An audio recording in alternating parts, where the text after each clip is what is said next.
Hey everyone, it's Carissa Wiley here for Pinkfresh Studio. Thanks for joining me today.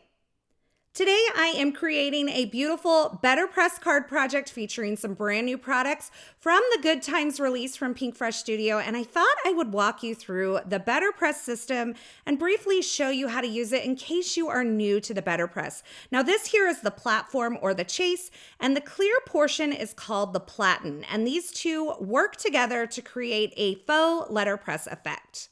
The chase includes a magnetic mat, and underneath the mat are a few mylar shims, and you can remove those if you find that you're getting too much pressure when you run your press plate and your cardstock through your die cutting machine. Now the magnetic mat does have a little bit of movement. You can see me kind of moving it around here. I like to secure that in place so that if I need to repress something in the exact same position, think of how you would with your MISTI stamping tool, that nothing will shift between those two presses. And so I just take a piece of painter's tape, I push my platform or that magnetic mat all the way to the top of that opening, and then I just put some painter's tape along the bottom. And now you can see that magnetic mat is not moving around. Now, once I have my magnetic mat secured, I'm going to take my press plates. Now, press plates can be used with this Betterpress system, or they can be used with your Glimmer hot foil system as well. I'm going to position my press plates with the design side facing up. And because they are sitting on this magnetic surface, they're going to be held pretty securely in place. Now, can you move these? Absolutely. If you put plenty of force on them, you will move them. But for the most part, they stay nice and secure so that, as I mentioned before, if you need to press several of these images or if you need to repress something, they're going to be secure. Now I'm taking a piece of the Porcelain Betterpress cardstock. This is a cotton cardstock, so it's going to give you that really nice faux letterpress look. And I'm securing it with just a bit of painter's tape at the top and the bottom to that clear plate, which is called the platen. Now, once I have that in place, I am ready to go ahead and ink up my images. To ink up my images today, I am going to use the Licorice ink from Pinkfresh Studio. This is a really nice, deep, dark gray ink. It's not quite black. It's like off black. And you can see I'm starting out by kind of gently swiping in a circular motion over the top of my press plates. Now I'm being careful not to put too much force, because if I put too much force, I can move these press plates around. But at this point, because I have not pressed anything, if I were to move one of these press plates, it wouldn't be a big deal. But it is something you need to be aware of if you need to press the images more than once to get deeper, darker ink coverage. Now, just as with a stamp, I find that my first press with ink and the press plates does kind of not give me a completely solid image. So I find that if I just press it another time, I get a nice solid image. Once the plates are inked, I place the platen on the magnetic feet of the chase, and then I ran that through my die cut machine. Now, for the most part, these look pretty good, but I felt like a couple of the sentiments needed some extra help. And for this, I'm going to actually switch over to the ink cube. I find that the ink cube will allow me a little more control over where I'm placing the ink. It also helps me to keep from putting too much pressure on the press plates and moving those around on that magnetic surface. So you can see I'm just gently tapping over those press plates again. Once I have them inked up, I'll place the platen on the magnetic feet of the chase and run that through my die cut machine again. This is going to press it in the exact same place as it was the last time. You can see I have beautiful, crisp results. This is also really lovely because this cotton cardstock does have like a really fibrous makeup. You can actually feel that pressed in image on this cardstock.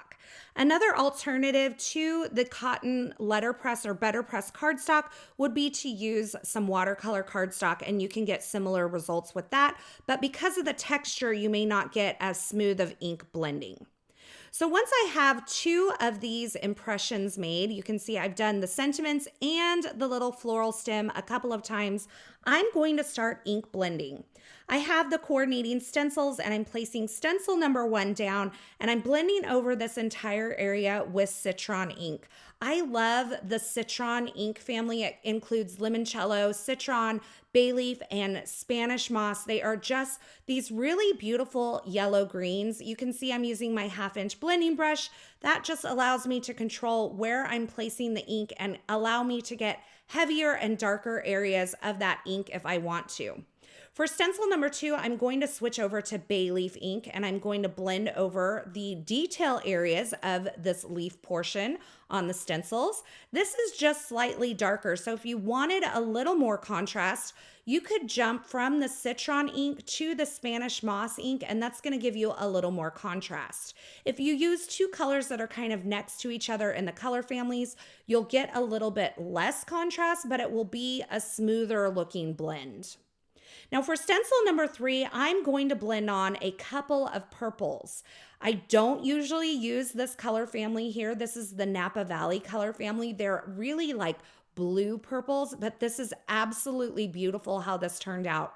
I'm starting out with sheer Fresia and I'm going over all of the buds with a large 1-inch blending brush here. Then I'm going to wipe down my stencil and I'm going to add just a tiny bit of Hydrangea towards the base. So I'm getting this multicolored purple image. You can see I did just a little bit of that. And once I have both of those colors blended on, I'm going to wipe down my stencil and put on stencil number 4. Now this time, I'm going to move over to the other purple family and I'm going to use Candy Violet, which is my favorite purple of the Pinkfresh Studio color families here. It's just like this really bright pinky purple. It's so much fun. And I wanted to show you, look how good this Candy Violet looks with the sheer Fresia and the Hydrangea. You wouldn't expect this, but it kind of adds this really fun pop to this floral stem. Now I blended both of my floral stems the exact same way, and now I'm lining up the coordinating dies for the floral stems as well as the sentiments, and I'm going to run these through my die cut machine all at once, and I'll do both of these sheets like this so that I have 2 floral stems and I also have 2 of every single sentiment, which means I'll have sentiments on hand for future card projects. There are some little chads in the center of this floral stem, so I was just making sure I get those all punched out. In the Good Times release, which is the brand new April release from Pinkfresh Studio, there are a couple of essential die sets, and one of them is the Essentials Double Stitched Circles die set. And I'm taking the largest and the second to the largest here, and I am holding them together with a little bit of painter's tape. That's because I really want to create a double stitched frame using these dies. So once I have them secured in place, I'm going to take both of these dies that are held together by that painter's tape, and I'm going to place them onto some Glacier cardstock. This is a glitter cardstock from Pinkfresh Studio, and it die cuts beautifully. I'll run that through my die cut machine, and you can see I am left with this perfect circular frame with that double stitched detail, as well as an inner circle that I can use for a different card project. I'm going to weave these 2 floral stems into this glitter frame that I've created. Once I have them positioned where I want them, rather than try to lift everything and re-adhere it, I'm going to just sneak the tip of my glue bottle between the floral stem and the frame and secure those in place. And I'll do this with both of these floral stems. Once I have a good amount of liquid glue, because keep in mind, you do need a decent amount of liquid glue to adhere to a glitter cardstock. Once I have that glue in place, I'm going to place an acrylic block over the top of that and allow that glue to set up. While that glue is drying, I have a few plain white die cuts of my sentiment here, and I'm adding liquid glue to the front of those die cuts, and then I'm going to stack them up behind my pressed sentiment here. And this says, "May your day be full of joy." I think this is such a beautiful sentiment. And once I have each layer kind of stacked behind the subsequent layers, I'm just using my fingers to make sure everything's kind of pressed into place and aligned perfectly. This is a completely optional step, but I really have been enjoying kind of stacking up my sentiments to give them a little more weight on the front of the card. That gave my frame some time to dry, and now I'm just trimming off the extra stems that are kind of sticking out of this frame. I'm just using some scissors and going around that to remove this little stem that's just coming out of the bottom. And once I have that trimmed down, I am going to die cut a large purple circle. This is using the same large double stitch circle die that I used to create my frame. And I will eventually add this as a layer behind this scallop grid cover plate design. I had a couple of these die cut and in the pocket where I store the die, and I thought this would make a really lovely background for the frame that I've created.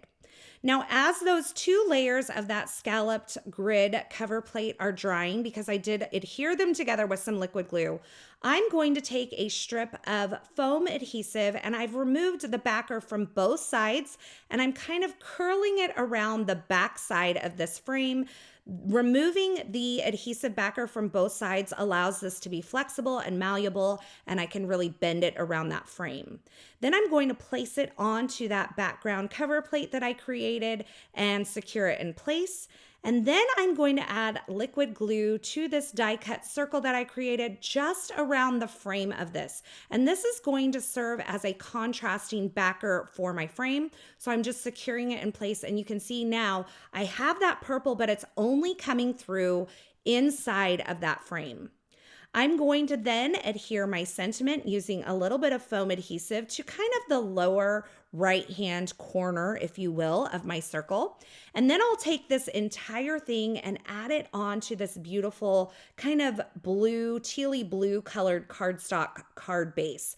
This card has a lot of color, it has a lot of contrast, but I think the colors really work together. And I love all of these layered die cuts, kind of how they come together to create a really beautiful scene.